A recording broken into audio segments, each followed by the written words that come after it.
Queer men have a history of an over-scrutinization of their experiences. Before it was sexuality, we were thought that our experiences with having sex with each other would be harmful towards each other in the HIV movement and AIDS epidemic. And now we have a scrutinization over our substances and the way that we engage and explore and use substances to connect and to thrive.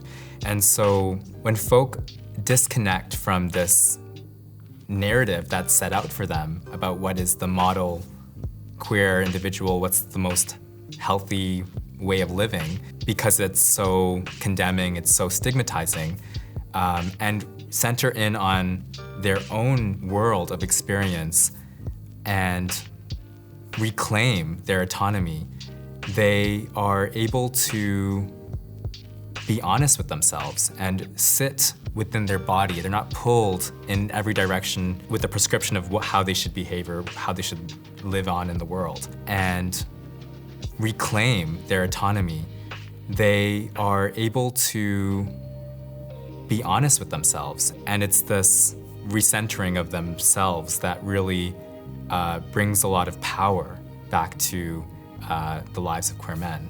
Instead of just being dictated or told by forces in society how they should behave or what they should be doing for their health.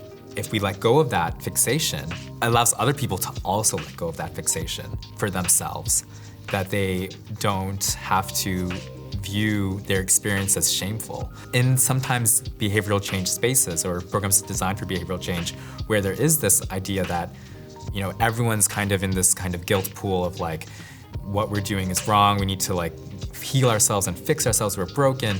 It becomes like, I'm only making this decision to stop using to please you and to please the communities that I'm with. And it's not coming from a real place of emotion within.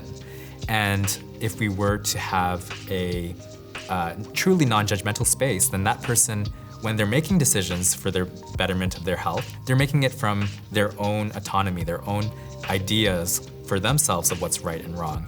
And that's more sustainable. If we're doing things for other people, we're not going to truly ever live up to that expectation that's been put onto us, whereas we can live up to our own expectations for ourselves. Society is just entrenched in homophobia. It's not always intentional, it's just how people have been programmed, and it's not necessarily always overt, but it's just the subtlety in how people question or, you know, the words that get thrown around, and they're not safe spaces. People don't feel comfortable, and we know that gay guys and queer folks are not accessing those services in a way that might be helpful for them. But those staff in some of the traditional programs also aren't aware of gay issues or what's going on in gay men's lives. So you could maybe start having a relationship, but then they don't know how to help you, or they don't know why you're talking about what you're talking about. It's a reality. It's been going on for a long time, but it's not going away. We can't force it to go away, and some people want to do it. So let's work with that. And then let's really listen to why people are not getting the support they need. You know, it's so easy to say, oh, I got these people in the door and what's working for you, but what about the people that never made it in the door? And what's not working for them? And then get them centered in that design and delivery of programs, because they know what's best.